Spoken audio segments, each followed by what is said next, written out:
much. This is a very big day for a lot of reasons, but this gentleman is a very unique man. アメリカのトランプ大統領が3日、ホワイトハウスに招いたのは、半導体受託生産の世界最大手 TSMC のギ CEO。1000億ドル、日本円でおよそ15兆円の追加投資を行うと発表しました。TSMC はすでに650億ドルを投じて、西部アリゾナ州に3カ所の半導体工場を設ける計画を進めていて、今回の発表でアメリカへの投資額は1650億ドル程度にまで拡大します。For this, all the investment, 165 billion, is going to create thousands of the high-paid jobs, as the president just announced.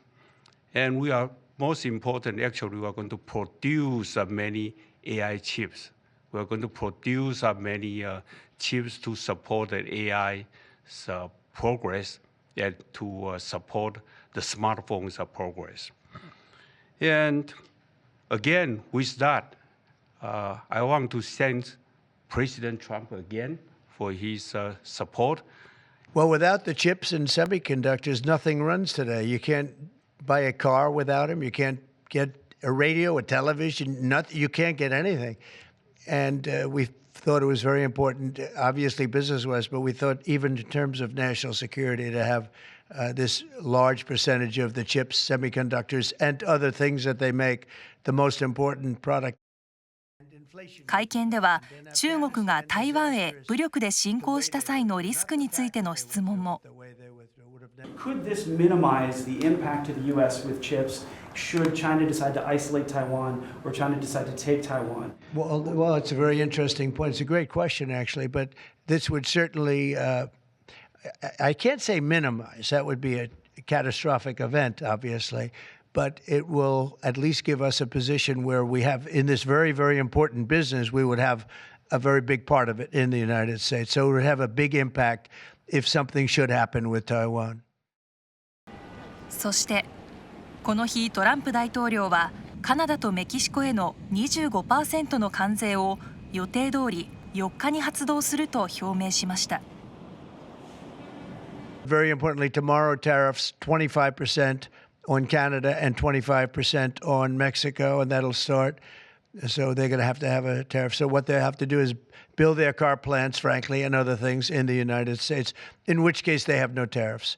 In other words, you build, and this is exactly what Mr. Wei is doing, by building here. Otherwise, they'll build, if they did them in Taiwan to send them here, they'll have 25% or 30% or 50% or whatever the number may be someday.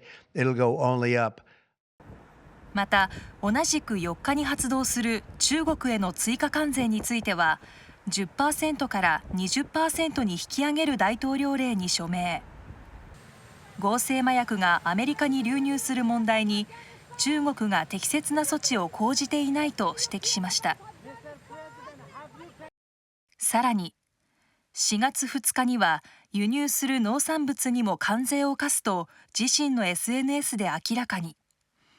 アメリカの農家に対し国内販売向けの生産を拡大するよう呼びかけました。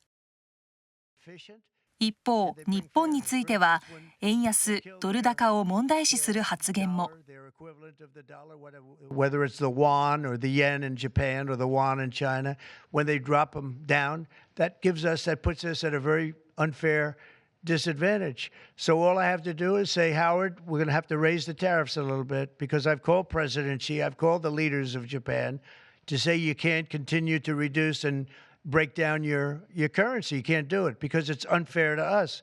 It's very hard for us to make tractors, Caterpillar, here when Japan, China, and other places are killing their currency, meaning driving it down. So all of these things add up. And the way you solve it very easily is with tariffs, because when they do that, instead of having to make phone calls every day like I used to do with certain leaders, President Xi a little bit, a lot of phone calls, talking about the fact that they're lowering their yuan, they're lowering it down, and that makes it very, very hard for us. So this way I just say, look, let them do that, and we make up for it with the tariffs.